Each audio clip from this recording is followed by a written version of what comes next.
I'll start from one of these posts that you have made on LinkedIn, okay? As a founder and in life, I've always focused on next 100 days, not next 5 years or 10 years. Yeah, so look, I think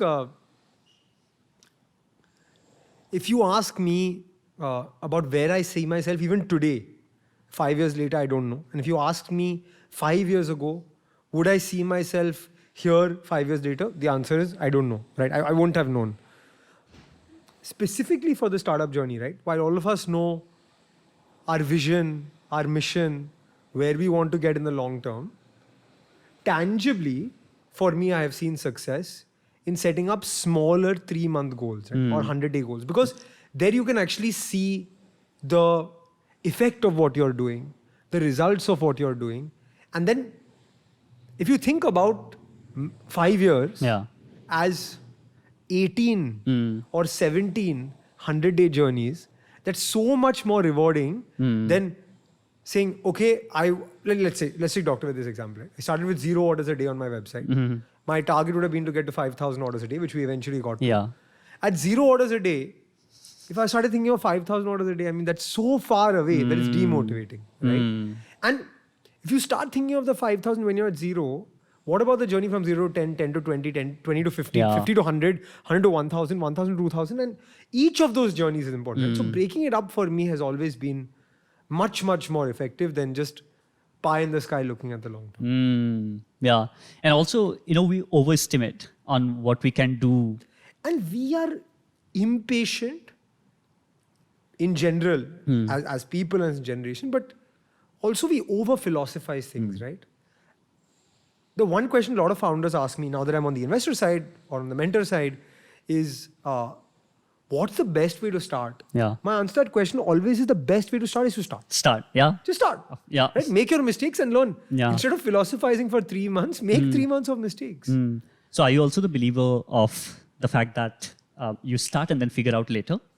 Absolutely. Look, I think if you equate any journey as a journey to climb a mountain, right?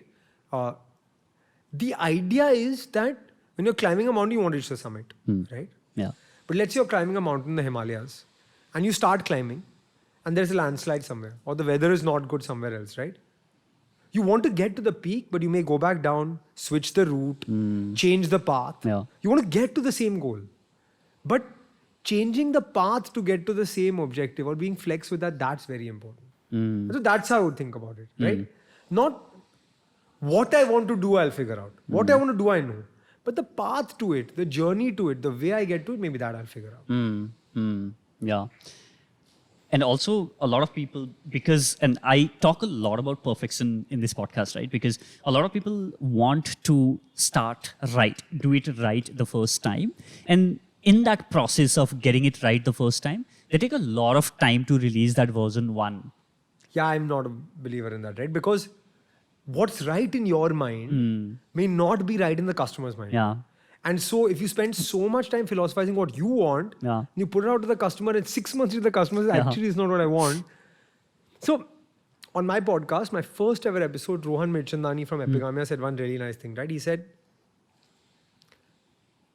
the moment of truth for any product is when a customer takes out rupees from their wallet and pays for the product. And then he switched that actually. He said, actually, Arjun, you're a good salesman. Yeah. So you can convince me to buy the product once. When the customer takes out rupees from his or her own wallet and buys the second time without a push from Arjun, that's the moment of truth. Right? And if you think about it, in whatever we are saying, I think until you give the customer the chance to try the product and give you feedback or have that real moment of truth, you never actually know if what you've thought in your mind is right. So Dr. Vaidya's, I started as a new age Ayurvedic product that was for the urban elite millennial consumer.